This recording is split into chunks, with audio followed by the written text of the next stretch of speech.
ओम सोम सोमेश्वराय नमः। ये चंद्र का बीज मंत्र है। नमस्कार दोस्तों, मैं रंजीत चटर्जी आज प्लैनेट्स इन वेद के पार्ट 5 को लेकर आया हूँ। अभी तक के 4 पार्ट में हमने देखा कि वेदों में ग्रहों के मोशंस, ग्रहों के प्रभाव से बने हमारे पृथ्वी में 7 डेज यानी वीक डेज या हिंदी में कहे तो सप्ताह, तो कहीं पर हमने ग्रेविटी को भी देखा है और ऐसे करते करते हम ग्रहों के और समीप आ गए। इस वीडियो में हम जानेंगे कि कैसे एक दिन में 24 घंटे होते हैं और ज्योतिष के कोण से गणना से 7 दिन का ऑर्डर कैसे बनता है। क्यों संडे को रविवार कहा जाता है और मंडे को सोमवार कहा जाता है।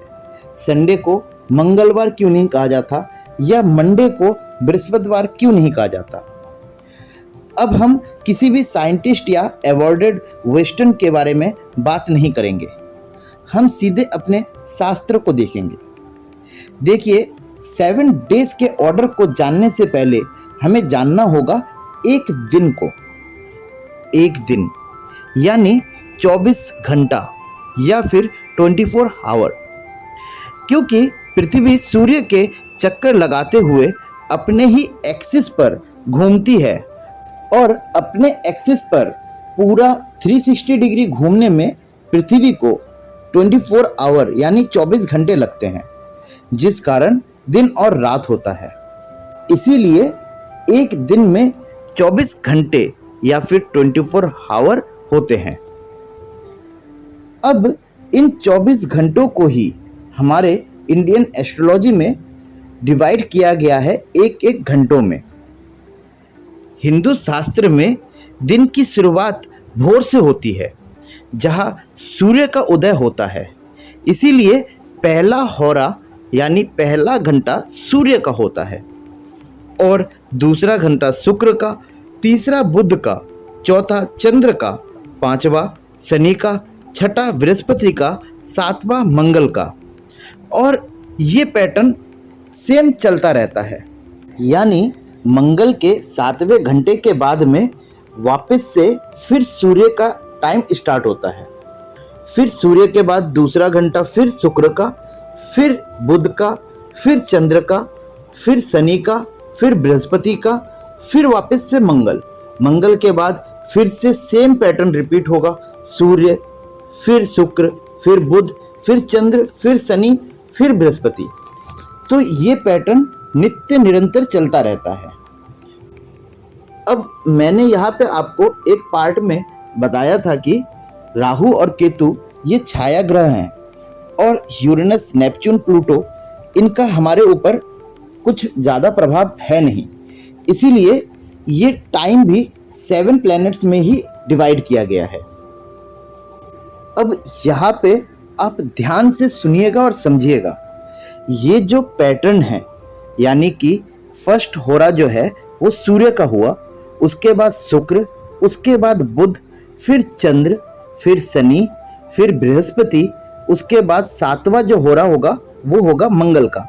मंगल के बाद फिर से जो नेक्स्ट होरा होगा, नेक्स्ट जो घंटा होगा वो होगा सूर्य का, फिर शुक्र, फिर बुध, फिर चंद्र, फिर शनि, फिर बृहस्पति, फिर मंगल के बाद फिर सूर्य। तो हमारे धर्म में पहला जो दिन की शुरुआत होती है वो सूर्य उदय के साथ होती है, इसीलिए पहला होरा सूर्य का माना गया। तो पहला होरा सूर्य का मानने के कारण पहला दिन रविवार हुआ। अब रविवार जब पहला दिन हुआ तो उसका जो आखिरी होरा होगा, यानी कि जो उसका आखिरी घंटा होगा वो बुध का होगा और बुध के बाद में जो होरा आता है, जो घंटा आता है वो चंद्र का आता है। इसीलिए 25वां घंटा जो है वो चंद्र का आ जाता है और 24 घंटे में पृथ्वी भी अपना एक चक्र लगा लेती है।